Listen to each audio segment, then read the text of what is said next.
아니하고 병의 기름이 없어지지 아니하니라. 아멘. 오늘 설교 제목을 부트캠프라고 잡아보았습니다. 이 부트캠프라고 하는 것은 미국에서 육해공군 어느 군이든지 군대에 입대를 하면 기본 군사훈련을 받는데 그 기본 군사훈련을 받는 캠프를 바로 부트캠프라고 이제 말하죠. 군인이 되기 위해서 반드시 통과해야만 하는 과정이 있다면 부트캠프일 것입니다. 오늘 이 본문에 엘리야라고 하는 사람이 처음으로 등장합니다. 이 엘리야가 등장하자마자 방금 전 본문에서 소개가 됐던 죄송합니다.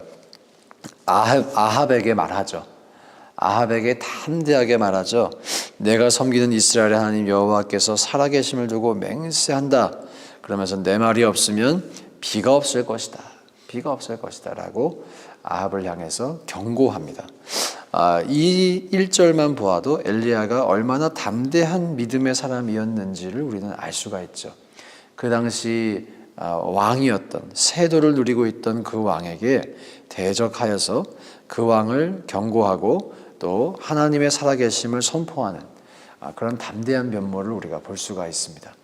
그런데 하나님께서 이 엘리야를 더 담대한 사람으로 또 더 위대한 사람으로 만들어 가시는 것을 우리가 확인할 수 있어요. 그래서 하나님께서 조금은 우리의 이성으로는 이해가 되지 않는 명령을 2절에서 말씀하십니다. 엘리야에게 임하여 이르시되 동쪽으로 가서 요단강 그리 시냇가에 숨어라. 시냇가에 숨어라. 그리고 그 시냇물을 마셔라. 그리고 까마귀들에게 명령해서 먹을 것을 가져다가 줄 것이다. 그 당시에 살았던 어떤 사람도 까마귀가 먹을 것을 가져올 것이라고 믿을 수 있는 사람은 없었을 것입니다. 인간의 상식을 가진 사람이라면 열심히 농사를 짓고 열심히 일을 해야만 소출이 생기고 또 먹을 것을 얻을 수 있다는 것을 엘리야도 알고 있었을 것이에요. 그런데 이 엘리야에게 하나님께서는 엘리야의 상식을 뛰어넘는 일을 시키십니다. 이것이 훈련이죠. 훈련입니다. 왜 이런 훈련을 시키셨을까요? 이 훈련을 통해서 엘리야가 하나님만을 의지하는 법을 알게 하기 위함이고, 그렇게 하나님만을 의지하였을 때 상식을 초월하는, 상황을 초월하는 순종을 했음에도 불구하고 그 상황이 도리어 역전되는 것을 하나님께서 경험시켜 주시기 위함이었던 것입니다. 때때로 우리가 상황에 맞는 순종을 할 때가 있습니다. 믿음으로 상황을 바꾸려고 하지 않고 상황에 우리의 믿음을 맞추는 선택을 할 때가 있다라고 하는 것이죠. 그러나 엘리야는 부트캠프에 들어갔어요. 상황과 관계없이 하나님의 말씀에 순종하는 훈련을 받았습니다. 상황이 어떠하든지 간에 그 말씀이 하나님의 말씀이 분명하다면, 하나님의 명령이 분명하다면 그 명령을 지키는 훈련을 받았다라고 하는 것이죠.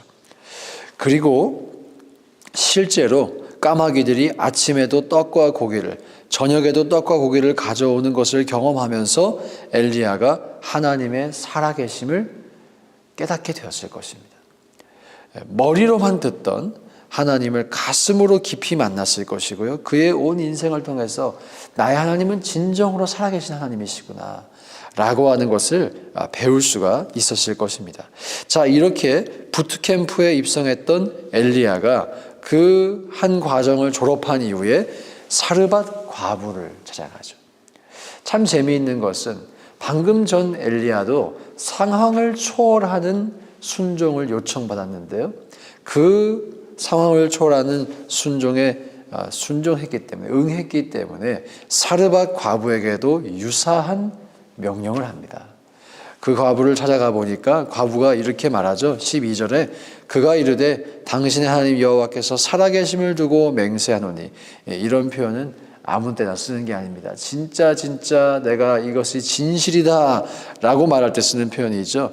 하나님의 살아계심을 두고 맹세하노니 나는 떡이 없고 다만 통에 가루 한 움큼과 병에 기름 조금뿐이라. 내가 나뭇가지 둘을 주어다가 나와 내 아들을 위하여 음식을 만들어 먹고 그 후에는 죽으리라. 죽으리라. 이게 무슨 의미일까요? 과부가 너무 힘들게 지금까지 살아왔다는 것이죠. 최선을 다해 살았는데 이것밖에 먹을 것을 구하지 못하는 자신의 인생을 비관하여서 이것 이제 남은 음식, 이것 먹고 내가 죽을 것이다. 이렇게 말합니다. 그런 그런 과부를 보고 엘리야가 이렇게 말하죠. 13절에 그에게 이르되 두려워하지 말고 가서 내 말대로 하려니와 먼저 그것으로 나를 위하여 작은 떡 한 개를 만들어 내게로 가져오고 그 후에 너와 내 아들을 위하여 만들어라. 지금 과부한테 가서 네 말대로 하려니와 라고 말하면서 뭐라고 해요? 그 말대로 하지 말라는 겁니다. 사실은 가서 나를 먼저 그것으로 나를 위하여 작은 떡 한 개를 만들어 내게로 가져오라. 야, 이게 참 벼룩의 간을 빼먹어도 그잖아요. 어떻게 이 선지자가, 하나님의 선지자가 지금 죽기 일보 직전에 이 가난에 찌든 이 가정을 찾아가서 벼룩의 간을 빼먹나. 우리 생각에는 그렇게 생각될 수 있죠. 먼저 어떻게 나를 위하여 먹이라 라고 어떻게 그럴 수 있을까요? 정말 힘드시군요. 참 마음이 아프시죠. 그래요, 일단 이거 요기하십시오. 제가 가서 먹을 것 좀 가져오겠습니다. 그러면 몰라요, 그죠? 제가 친하게 지내는 까마귀들이 좀 있는데 까마귀들에게 신호를 보내면 먹을 것 좀 가져다 줄지도 몰라요. 그게 좀 상식적인 접근이 아닐까. 그런데 엘리야가 방금 전에 까마귀들을 통해서 먹는 훈련을 받고 그 붓캠프를 졸업하고 과부에게 찾아가서 도전하는 것이죠. 그 먹을 것 당신 먼저 먹기 전에, 아들 먼저 먹이기 전에 나에게 가져오라고. 나에게 가져오라고. 그리고 이스라엘의 하나님 여호와의 말씀이 나 여호와가 비를 지면에 내리는 날까지 그 통의 가루가 떨어지지 아니하고 그 병의 기름이 없어지지 아니하리라 하셨느니라. 엘리야가 하나님의 말씀을 이 과부에게 전달해 줍니다. 이 과부가 감사하게도 그 말씀에 순종하였어요. 그 말씀에 순종하였어요. 이 사람이 사기꾼이라고도 생각할 수 있었겠죠. 아니 어떻게 이런 우리 집에 찾아와서 먹을 것을 요청하나 하면서 반감을 가질 수도 있었을 것입니다. 그런데 감사하게도 과부가 엘리야의 말대로 하였습니다. 그래서 엘리야를 통해서 하신 말씀같이 통의 가루가 떨어지지 아니하고 병의 기름이 없어지지 아니하였습니다. 차고 넘치게 먹었다는 것이죠. 차고 넘치게 먹었다라고 하는 것이죠. 과부에게도 아마 이런 마음이 좀 있었을 것 같아요. 이판사판이다 그래. 이판사판이다. 하나님이 진짜 계시면 한번 믿어나 보자. 내가 이렇게 살아가느니 주님을 한번 믿어보자. 어차피 이판사판인데 이거를 먹고 죽으나 안 먹고 죽으나 똑같은데 하나님 한번 믿어보자.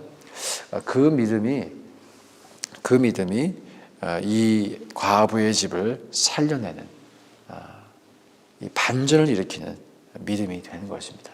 저와 여러분이 이 본문을 통해서 하나님께서 우리에게 주시는 메시지를 발견해야 할 줄로 믿습니다. 그것이 무엇이냐면 때때로 주님께서 우리의 상황을 돌파하고 상황을 초월하는 순종을 요구하신다라고 하는 것이죠. 그 상황에 우리의 믿음의 사이즈를 맞출 것이 아니라 그 상황보다 크신 하나님을 바라보고 하나님을 의지하고 그것을 돌파해 보기를 주님께서 요청하신다라고 하는 것입니다. 그래서 우리에게 질문해 봐야 하는 것 같아요. 우리는 하나님을 얼마나 크게 믿고 있는가? 우리가 믿는 하나님은 얼마나 크신 분이신가? 라고 하는 것을 우리가 질문해 보아야 할 것입니다. 저희 아들은 큰 것에 관심이 참 많아요. 이름이 좀 발음이 빛과 비슷해서 그런지 큰 거에 관심이 많아요. 자동차도 큰 차를 좋아하고 집도 더 커졌으면 좋겠다 그러고 키도 더 크고 싶다 그러고 모든 게 컸으면 좋겠대요. 그러면서 이런 질문을 해요. 아빠, 하나님이 얼마나 커? Is God bigger than the universe? 이러면서 큰 하나님이 진짜 크시냐고. 큰 게 위대해 보이나 봐요. 이 아이의 눈에. 하나님이 얼마나 크냐. 그러면서 빌리언보다 크냐. 트릴리언보다 크냐. 막 이렇게 물어봐요. 그런 질문을 할 때 제가 속으로 뜨끔할 때가 있습니다. 야, 이 어린아이가 하나님을 그렇게 크다라고 말해주면 그것을 그대로 믿는데 나는 얼마나 하나님을 크게 보고 있나? 나는 얼마나 주님을 크게 보고 있는가? 오늘 우리가 크신 하나님을 정말 크신 하나님으로 믿을 수 있기를 주의 이름으로 축원드립니다. 그리고 오늘 본문이 주는 또 한 가지의 말씀이 있다면 우리가 하나님께서 요구하시는 순종에 먼저 순종해 보아야 한다는 것이죠.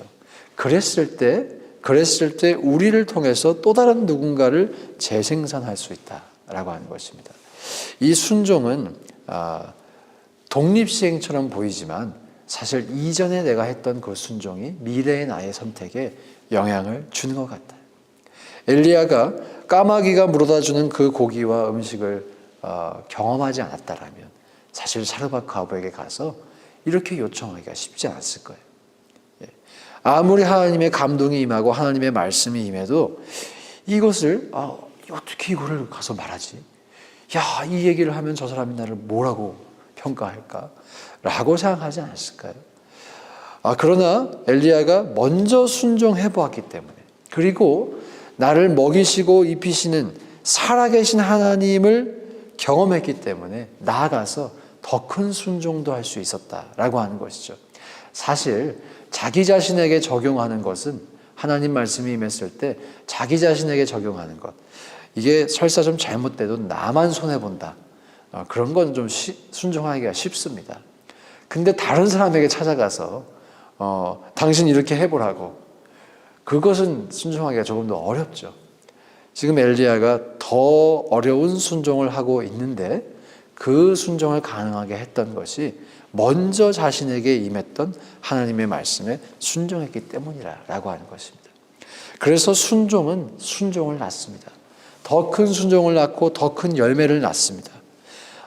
그러므로 우리가 오늘 우리의 인생 가운데 주님의 감동하심이 들려오고 주님의 말씀이 들려올 때 우리가 작은 순종이라도 해볼 수 있기를 소망합니다.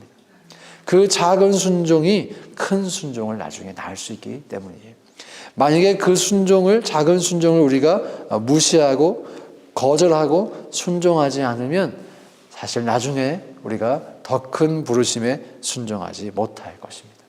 그러므로 살아계신 하나님의 감동하심을, 말씀을, 명령을 우리 모두가 작게나마 순종함으로 말미암아 이후에 더 큰 순종에도 응할 수 있기를 주님의 이름으로 축원드립니다. 크신 하나님을 크게 보고 또 오늘 우리에게 말씀하시는 말씀에 순종하는 우리가 되어서 이 붓캠프를 졸업하고 또 선한 열매를 인생 가운데 맺으실 수 있기를 주의 이름으로 축복합니다. 함께 기도하실 때 엘리야의 인생을 통해